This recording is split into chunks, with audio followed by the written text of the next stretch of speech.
Hi guys, in today's video I'm going to show you how you can download Need for Speed Most Wanted on PC Windows 11.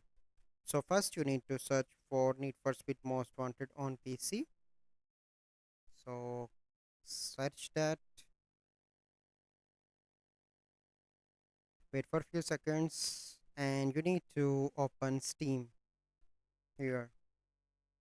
So once you open that, first you need to check your system requirements. So here you can see key features, system requirements.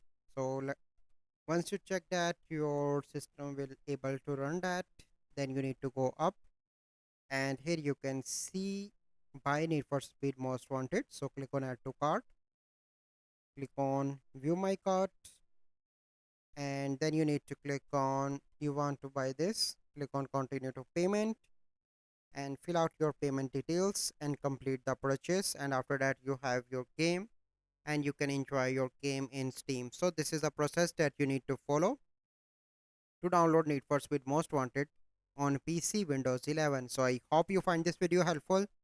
If you find this video helpful, must like this video, subscribe to our YouTube channel for future videos. We'll see you in the next video. Thank you. Have a good day.